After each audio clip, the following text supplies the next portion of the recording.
अस्सलाम वालेकुम viewers. Chapter number 5 gravitation में आज जो है हम डिस्कस करेंगे mass of the earth. Mass of the अर्थ ज़मीन का जो है मास वो कैसे कैलकुलेट करते हैं हम, तो आज जो है हम ज़मीन का मास कैलकुलेट करेंगे, मास ऑफ द अर्थ। तो let us consider a body of mass m। कोई बॉडी है, उसका मास m है, placed on at the surface of the earth. Surface of the earth के ऊपर हमने रख दिया at a distance re from the centre of earth. यानी हमने let us consider a body of mass m placed at the surface of earth at a distance re from the centre of earth. यानी centre of Earth से जो है इसका distance कितना है, re हमें पता है। रेडियस ऑफ अर्थ जो है वो कितना होता है, 6400 kilometre, 6400 kilometre radius of Earth की वैल्यू है। अब जो है यहाँ पर according to law of gravitation there exist a force between every two objects in the universe which is directly proportional to the product of masses and inversely proportional to the square of distance between their centers। तो law of gravitation के according जो है अर्थ और इस मास के दरमियान, इन दोनों के दरमियान क्या होगी, फोर्स ऑफ ग्रेविटेशन होगी। तो हम लिखेंगे according to law of gravitation. According to law of gravitation force जो है दो ऑब्जेक्ट्स के दरमियान कितनी होती है, m1 m2। ये मास ऑफ द अर्थ है और ये मास ऑफ ऑब्जेक्ट। तो एक g m, एक ऑब्जेक्ट का मास m है, दूसरे ऑब्जेक्ट का मास m e, और डिस्टेंस जो है दोनों के दरमियान कितना है, r²। तो F is equal to G m m e और r²। ये जो है हमारे पास इक्वेशन 1 आ जाएगी। As we also know that Earth attracts all objects towards its center। अर्थ जो है तमाम ऑब्जेक्ट्स को अपने सेंटर की तरफ अट्रैक्ट करती है। कितनी फोर्स के साथ, equal to the weight of object. जितना ऑब्जेक्ट का वेट होता है उतनी ही फोर्स के साथ अर्थ जो है ऑब्जेक्ट्स को अट्रैक्ट करती है। तो यहाँ पर जो है फोर्स ऑफ अट्रैक्शन,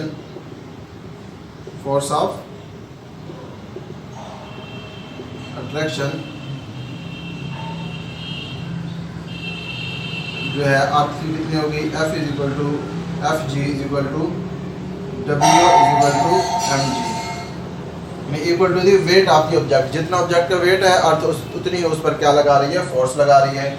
अब ये दोनों फोर्सेस मैग्नीट्यूड में सेम होंगी, तो हम कंपेयर कर सकते हैं। Comparing equation 1 and 2, equation 1 and 2 को कंपेयर करें तो ये हमारे पास आ जाएगा, इसका राइट हैंड साइड इसके राइट हैंड साइड के इक्वल होगा, जी एम एम ई और r² is equal to M G. M से जो है कैंसिल हो जाएगा। तो यहाँ से हमारे पास मास ऑफ अर्थ की वैल्यू हमने कैलकुलेट करनी है। तो ये आ जाएगा, r² डिवाइड है तो इधर जाके मल्टीप्लाई हो जाएगा, जी r²। जी जो है ग्रेविटेशनल कांस्टेंट, इधर मल्टीप्लाई है, इस साइड पर आके डिवाइड हो जाएगा। तो ये हमारे पास वैल्यू आ जाएगी मास ऑफ अर्थ। अब इसमें हमने जो है वैल्यूज पुट करनी है। एज वी नो दैट कि जो जी है ग्रेविटेशनल एक्सेलरेशन, इसकी वैल्यू होती है 10 मीटर पर सेकंड स्क्वायर।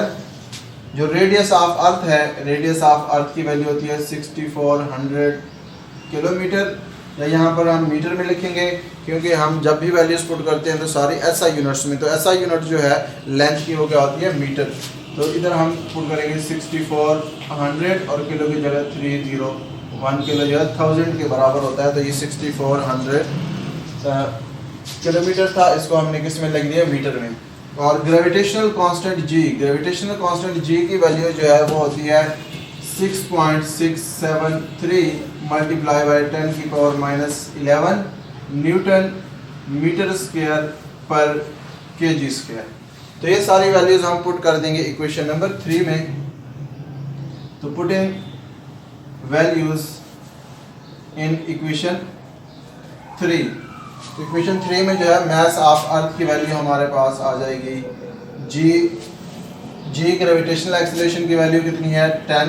वैसे ग्रेविटेशनल एक्सीलरेशन की अप्रॉक्सीमेट वैल्यू जो है 9.8 मीटर पर सेकंड स्क्वायर है, तकरीबन up to from surface of Earth से लेके 26 किलोमीटर तक, लेकिन उसके बाद वेरी करती है। ये हम नेक्स्ट टॉपिक में जो है डिस्कस करेंगे कि जी की वैल्यू कैसे वेरी करती है। तो उसके बाद रेडियस ऑफ अर्थ की वैल्यू हम पुट करेंगे। रेडियस ऑफ अर्थ जो है हमारे पास 6400 और ये 1000 मीटर। इसका जो है स्क्वायर है तो इसका हम स्क्वायर लेंगे और डिवाइडेड बाय जी की वैल्यू जो है 6.673 मल्टीप्लाई बाय 10 की पावर -11। तो इसको जब हम सॉल्व करेंगे इसको हम लिख सकते हैं 10, इसको हम साइंटिफिक नोटेशन में अगर लिखना चाहें तो इसको हम लिख सकते हैं 6.4 मल्टीप्लाई बाय 10 की पावर ये 3 और 3 कितना हो जाएगा 6 का स्क्वायर डिवाइडेड बाय 6.673 10 पावर -11। तो ये आ जाएगा 6.4 का स्क्वायर लेंगे और 10 की पावर 6, 10 की पावर 6 का जो स्क्वायर है तो 6 2 12 आ जाएगा, 12 आ जाएगा और 1 ये है तो 12 प्लस 1 कितना आ जाएगा 10 की पावर 13 और ये 10 की पावर -11 है, ये ऊपर जाएगा तो +11 हो जाएगा। तो नीचे हमारे पास रह जाएगा 6.673। तो इसको जब हम स्क्वायर लेके इस पर डिवाइड करेंगे तो ये हमारे पास आ जाएगा 6 मल्टीप्लाई बाय 10 की पावर 13 प्लस 11 से कितना आ जाएगा 24, ये आ जाएगा किलोग्राम। तो ये मास ऑफ दी अर्थ आ जाएगा। तो मास ऑफ अर्थ यानी ज़मीन का जो मास है वो कितना है 6.4 मल्टीप्लाई बाय 10 की पावर 24 kg। तो ये मास ऑफ अर्थ जो है हम इस तरह कैलकुलेट कर सकते हैं। लॉन्ग क्वेश्चन में भी आता है, ये शॉर्ट में भी आता है। मास ऑफ अर्थ जो है ये कैलकुलेट करना होता है।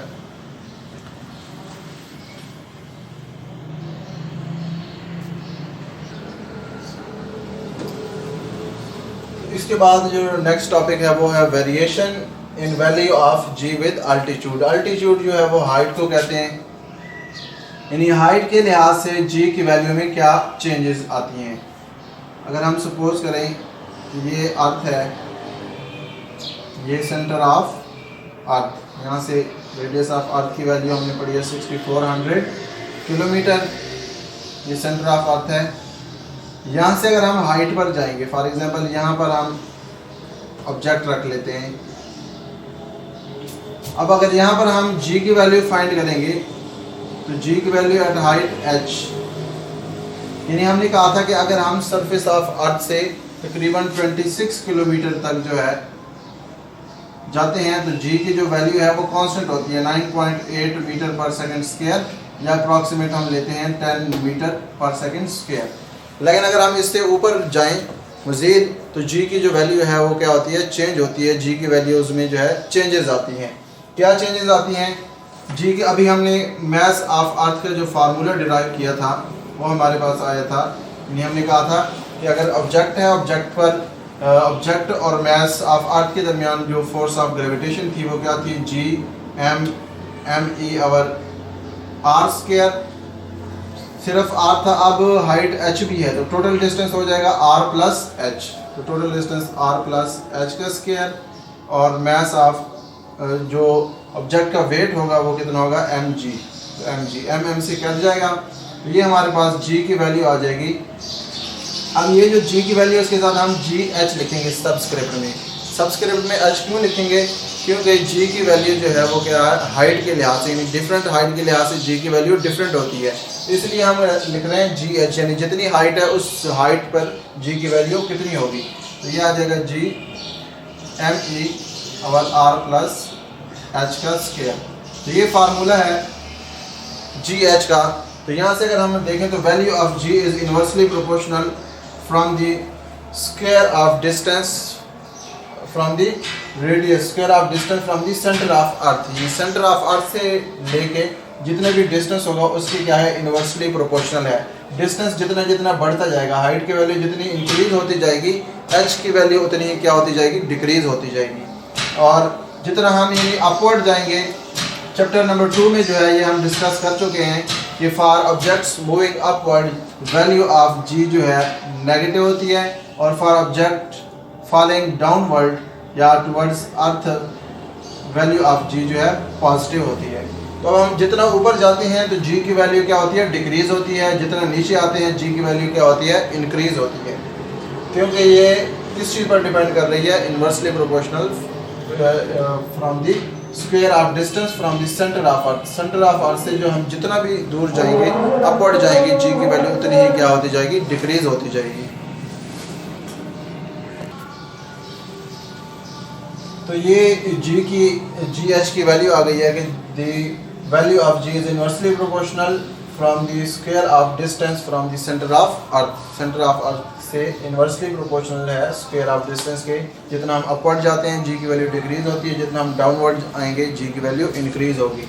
जब हम मून पे चले जाते हैं तो मून पे जो जी की वैल्यू होती है, यानी value of G at Moon, वो होती है 1.63 metre per second square.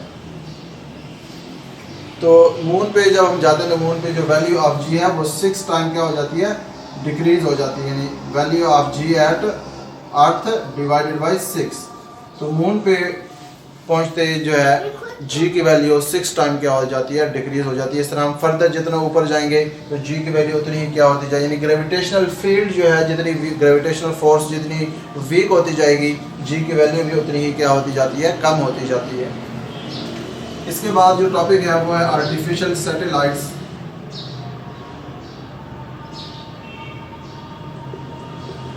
Artificial satellites. Artificial satellite से पहले हम सैटेलाइट की डेफिनेशन करेंगे। An object revolving around a planet. कोई भी चीज़, कोई भी ऑब्जेक्ट जब किसी प्लेनेट के गिर्द रोटेट करता है तो वहाँ उसको हम क्या कहते हैं, this is non as satellite. यानी फॉर एग्जांपल अगर कोई भी चीज़ हम ऊपर छोड़ देते हैं, वो अर्थ के अराउंड क्या करती है, रिवॉल्व करती है, तो वो क्या कहलाएगी, सैटेलाइट कहलाएगी। सैटेलाइट दो तरह के होते हैं, एक नेचुरल सैटेलाइट्स होते हैं, एक आर्टिफिशियल सैटेलाइट्स। नेचुरल सैटेलाइट्स जो है वो कौन से, natural satellites just like moon. Moon जो है वो अर्थ के अराउंड क्या करता है, रिवॉल्व करता रहता है। तो मून को हम क्या कह सकते हैं कि मून जो है वो क्या है, नेचुरल सैटेलाइट है।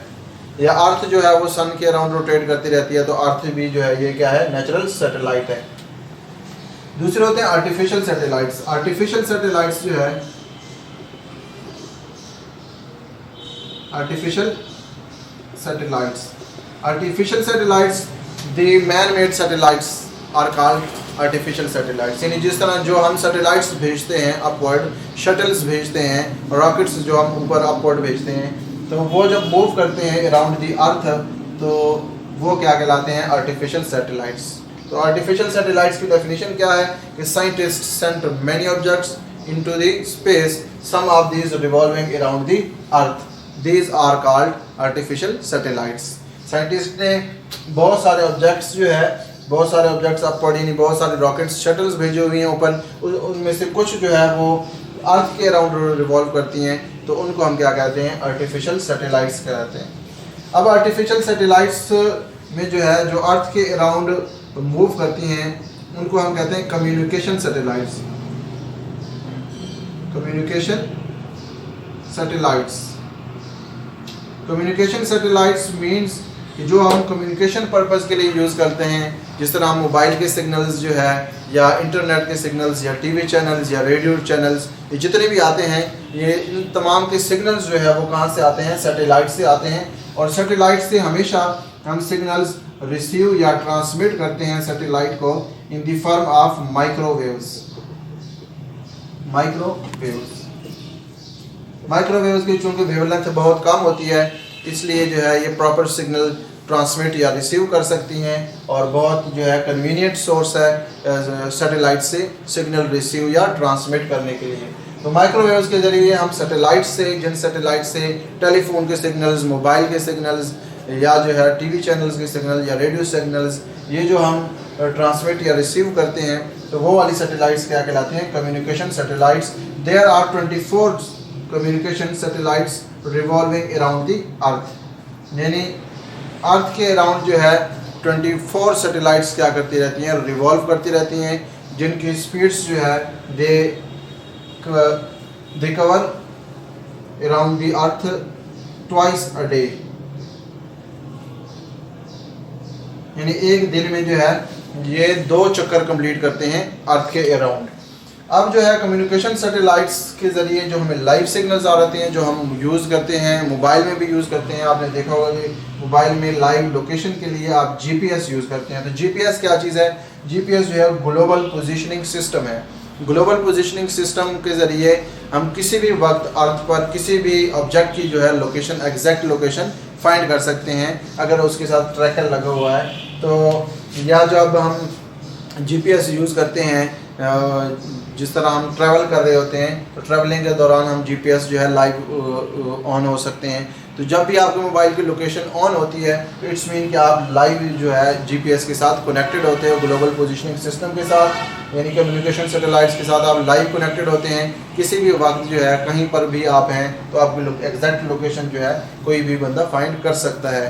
तो जीपीएस जो है ग्लोबल पोजीशनिंग सिस्टम है। 24 सैटेलाइट्स जो है वर्क करती हैं और हर सैटेलाइट जो है वो अर्थ के अराउंड एक दिन में कितने चक्कर लगाती है? दो चक्कर जो है लगाती है एक दिन में। ग्लोबल पोजीशनिंग सिस्टम के ज़रिए हम किसी भी ऑब्जेक्ट्स की लोकेशन इजीली फाइंड कर सकते हैं। और एक हमारे पास होती है जियो स्टेशनरी सैटेलाइट्स। जियो स्टेशनरी सैटेलाइट्स यानी इसी ग्लोबल पोजीशनिंग सिस्टम में हमारे पास कुछ जियो स्टेशनरी सैटेलाइट्स भी हैं। जियो मीन अर्थ और स्टेशनरी मीन एट रेस्ट। तो जियो स्टेशनरी सैटेलाइट्स जो है ऐसी सैटेलाइट्स हैं, they are moving around the earth exactly with speed equal to the speed of earth. तो जियो स्टेशनरी सैटेलाइट्स जो है ये अर्थ के अराउंड कितनी स्पीड से मूव करती हैं? जितनी स्पीड से जो है अर्थ रिवॉल्व कर रही होती है। तो एग्जैक्टली अर्थ की स्पीड के इक्वल जो है ये अर्थ के अराउंड रोटेट करती हैं। जिस तरह अर्थ जो है एक रोटेशन 24 आवर्स में कंप्लीट करती है, सिमिलरली जियो स्टेशनरी सैटेलाइट्स भी अर्थ के अराउंड एक रोटेशन 24 आवर्स में कंप्लीट करती हैं। यानी ये बिल्कुल exact with the speed of earth move कर रही होती हैं। जिस तरह अगर फॉर एग्जांपल 2 गाड़ियाँ हैं, 2 गाड़ियाँ मूव कर रही हैं बिल्कुल सेम स्पीड के साथ, सेम डायरेक्शन में, तो अगर हम उन दोनों गाड़ियों को देखेंगे तो दोनों गाड़ियाँ हमें ऐसी नज़र आएंगी जैसे वो रेस्ट में हैं। सिमिलरली अर्थ और जियो स्टेशनरी सैटेलाइट्स ये दोनों भी सेम स्पीड से मूव कर रही होती हैं। तो जब इन दोनों को हम एक ही टाइम पर देखते हैं तो ये हमें स्टेशनरी नज़र आती हैं। ऐसे लगता है जैसे दोनों रुकी हुई हैं, क्योंकि दोनों सेम स्पीड से मूव कर रही होती हैं एग्जैक्ट। तो इसलिए इनको क्या कहते हैं? जियो स्टेशनरी सैटेलाइट्स। अब जियो स्टेशनरी सैटेलाइट्स की जो हाइट है यानी ऑर्बिट है, जिस ऑर्बिट में ये रिवॉल्व कर रही हैं अराउंड दी अर्थ, वो क्या कहलाता है? Geostationary orbit. तो the orbit of geostationary satellite is known as geostationary orbit. तो जियो स्टेशनरी सैटेलाइट्स क्या है? The satellites which moves around the earth with a speed exactly equal to the speed of earth are known as geostationary satellites, and the orbit of the geostationary satellites around the earth is known as geostationary orbit। तो इसको हम क्या कहते हैं? geostationary orbit कहते हैं।